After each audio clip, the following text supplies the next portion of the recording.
பாப்பா இன்னைக்கு என்ன சமையல்? இன்னைக்கு வந்து நம்ம வீட்டில் தோசை தேங்காய் சட்னி. என்னடா பிளேட் இப்படி இருக்குன்னு நினைக்காதீங்க, அந்த ஊர்ல இருக்கும்போது வாங்கினதுலாம் இப்படிதான் இருக்கும். சுகாசாரம் நான் சாப்பிட்டாச்சு, எங்கள் அம்மாவுக்கும் தோசை சுட்டு கொடுத்தாச்சு. இப்போ வந்து நாங்கள் 2 பேரும் தான், அதனால வந்து அளவாக இருக்கு தோசை.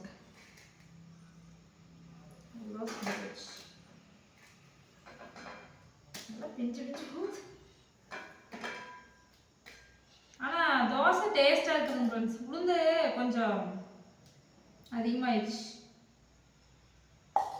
சாப்பிட்டு பார்க்கலாம்.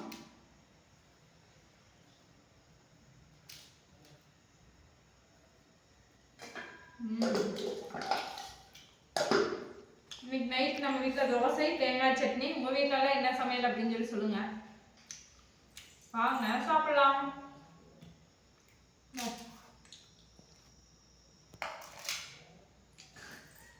சுகாசுக்கு தேங்காய் சட்னி பிடிக்கல, அப்புறம் என்ன பண்ணுறது, கால் குழம்பும் இருந்துச்சு. நேற்று நைட்டு வச்சது நைட் யாருமே சாப்பிடல, காலையிலையும் வந்து யாருமே ஊற்றி சாப்பிடல. அதனால் கால் குழம்பும் இருந்துச்சா, அதனால் கால் குழம்பு தேங்காய் சட்னி ரெண்டுமே.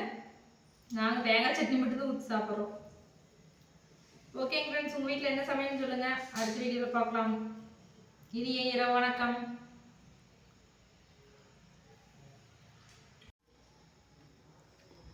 சுகாசம் மாறாதான் பாருங்க, படம் வரைஞ்சிட்டு இருக்கிறாங்க. எப்போ சுகாஸ் எக்ஸாமு? எப்போ எக்ஸாமு?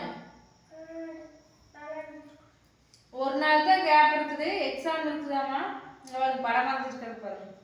ஹோம்ஒர்க் பண்ண சொன்னால் படம் வரைஞ்சிட்டு இருந்தீங்க. ஒரு 3 கொஸ்டின் ஆன்சர் மனப்பாடம் பண்ணி வச்சுட்டு புக்கை மூடி வச்சாச்சு, அவ்வளோதான் நம்ம படிப்போம். இங்கே தெளிவாக இருக்குது வருவாப்பா வீடியோ. துறை இப்போ டிராயிங் வரைஞ்சிட்டு இருக்கிறாரு, ஒரு நாள் கேப் எக்ஸாமுக்கு. சுகாஸ் பார்க்கலாம் அந்த டைம் மார்க் எவ்வளோ. ஓகேங்க ஃப்ரெண்ட்ஸ், 6ஆம் வகுப்பு வீடியோவில் வரைஞ்சோனதுனால வீடியோ எடுத்தாச்சு.